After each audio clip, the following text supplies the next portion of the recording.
Hey everyone, and welcome to my channel. I'm Arshpreet, and I'm so excited to be sharing my passion for helping parents like you navigate the wonderful yet often challenging world of newborn sleep. Today, we're diving deep into 7 essential sleep tips that I believe every new parent should know. These tips are rooted in my years of experience working with families and are designed to help your little one and you get those precious Z's. Make sure to watch till the very end because I've got a special resource that will make your parenting journey a whole lot easier. So, grab a cup of coffee or chamomile tea, get comfy, and let's get right to it. Let's start with one of my all-time favorite techniques, swaddling. Babies spend 9 months cozy in the womb. Swaddling recreates that secure feeling, preventing startle reflexes. Imagine being startled awake. Frustrating, right? It's the same for babies. Swaddling helps them feel secure and sleep better. Think of it like giving your baby a comforting hug. A well-swaddled baby is a happy baby. Find more swaddling tips on my website. Click the link in the description below. Let's talk about the power of sound. Silence isn't always golden for newborns. They've spent months in the womb, surrounded by constant whooshing sounds. That's where white noise comes in. It mimics womb sounds, creating a calming environment. Think of it like a gentle lullaby. Use a white noise machine, fan, or an app. Experiment to find what works best. Some babies prefer a waterfall, others a fan. Create a consistent sound environment. Consistency is key. It helps your baby associate it with sleep. Just like adults thrive on routine, so do babies, even from a very young age. Establishing a consistent bedtime routine is like sending your baby a clear signal that it's time to wind down and prepare for sleep. Think of it as creating a series of calming cues that help your baby transition smoothly from wakefulness to sleep. This could include a warm bath, a gentle massage, putting on pajamas, reading a book, singing a lullaby, or simply cuddling quietly in a dimly lit room. The key is to choose activities that are calming and enjoyable for both you and your baby. And remember, consistency is key. Try to stick to the same routine as much as possible, even on weekends or when you're traveling. This predictability helps your baby feel safe and secure, knowing what to expect next. Over time, they'll start to associate these cues with sleep, making bedtime less of a struggle and more of a peaceful transition.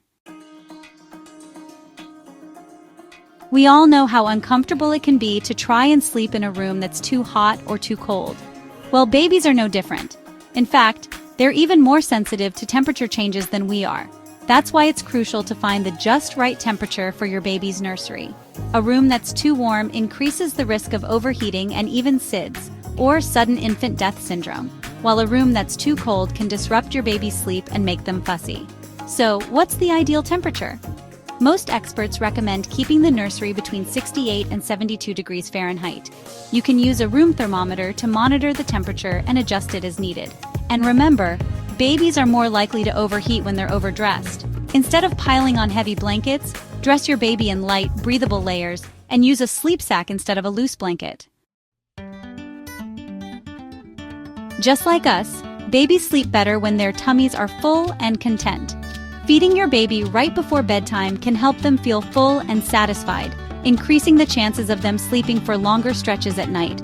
Now, I know what you might be thinking. Won't feeding my baby right before bed create a sleep association? And it's true, feeding can be a powerful sleep association. However, for newborns, it's more important to prioritize a full tummy, especially in those early weeks when they're still gaining weight rapidly.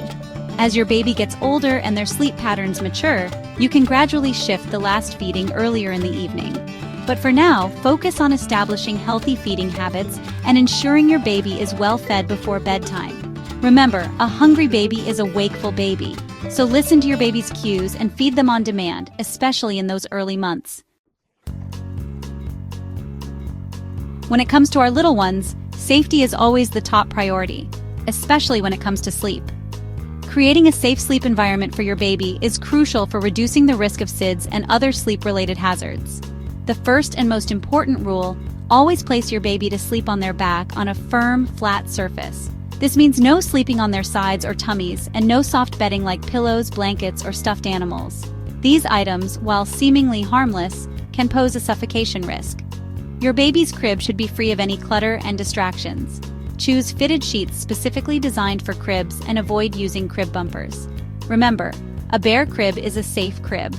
By following these simple but essential guidelines, you can create a safe and secure sleep environment where your baby can rest and grow.